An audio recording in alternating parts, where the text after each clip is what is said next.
I'm going to have a little bit of a rant, and I haven't researched everything, so I don't have all the details. So maybe there's something extra to this story that I just don't know about, right? But I just read a Me Too movement or Me Too statement about these gamers. They live in a gamer house. One's a guy, one's a girl. The guy's drunk. He jumps into her bed. He's like putting his hand up against her chin. He like grabs her hand, kisses it. He grazes his hand across her chest. And the girl says, "I was so shocked by all these three things that I just didn't even react. I just was froze. I didn't say anything." It's your responsibility to say something. If a guy's making a moves on you and you don't want that to happen, you got to say no. Like that's your responsibility. You have to say no.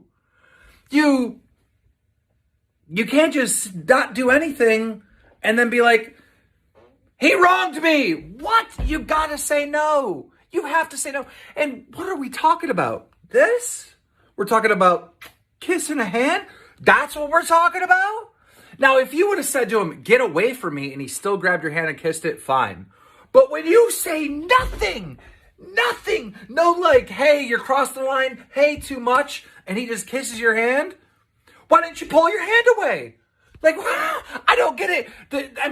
Maybe there's more details out there that I just don't know about, right? Maybe there's more stories out there about this individual. Maybe he is a creep, right? But based on what I just read, and I didn't even read the full thing because I couldn't get through it because I was so angry that this person's getting Me Too'd for kissing a girl's hand. You, the female, have a responsibility to say, "No, stop. I don't like this. Get away." No, you have that responsibility.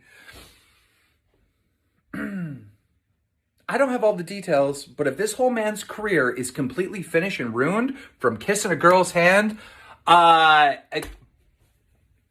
think your career should be ruined too. Because that's not right. It's not right. It's not right. That's not right. It's not sexual abuse. It's not rape. It's just not right. If he crossed the line, you need to tell him right away, "You're crossing the line." And if he doesn't back off, then expose. The attitude that Keemstar has is extremely ableist because it's victim blaming. If you were in that situation, this is very much like getting robbed and then getting shot in your own home, and then somebody was like, "You should have just fucking backflipped over the gun and stabbed the guy in the back," you know? If it was me in that situation, that's what I would have done. Keemstar is not Lily Pichu or is not Yvonne. You don't know what was going through their heads at the time. This is how Stockholm Syndrome works in reverse. There's a phenomenon where if your loved ones are the ones who are hurting you, you are much less likely to be against that action that is going on until you actually think about it later.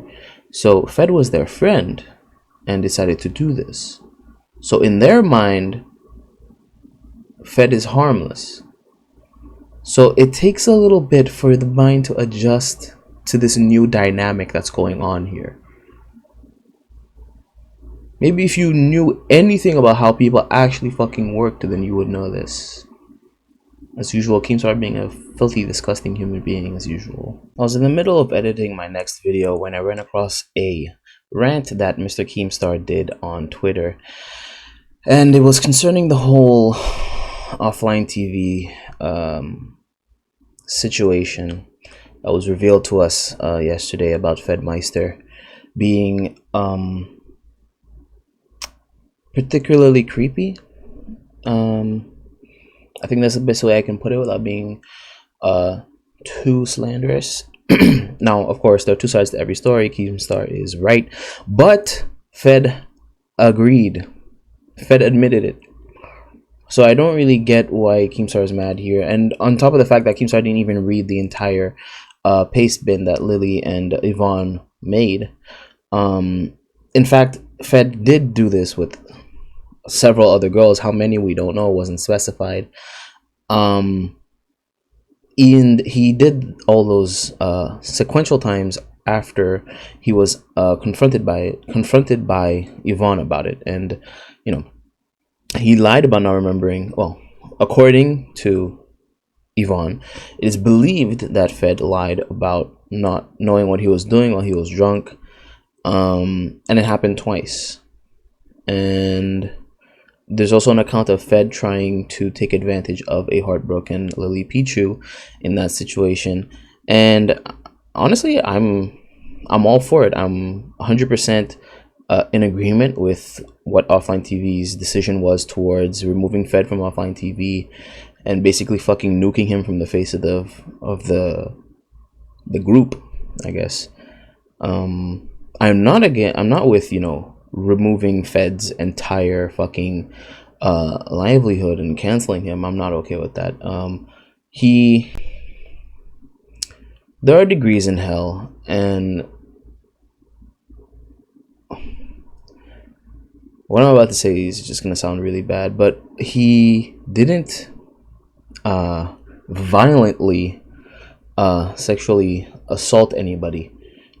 It was a case of wanton disregard for his friends' feelings and safety in their own homes, and this has like untold psychological effects, which I'm not going to go over because I don't, I'm not allowed to I'm not allowed to diagnose anybody over the internet, but let's just say that that has an effect on you, and I wholeheartedly agree with what happened. I don't think that Fed should have his career ruined by this. I think he should seek therapy and maybe further down the line, maybe seek forgiveness. But Keemstar needs to know that he was, in fact, ousted like this through a Me Too, as you put it, through a Me Too reveal because they had spoken to him about it before. If you had actually read the fucking pastement, you would know.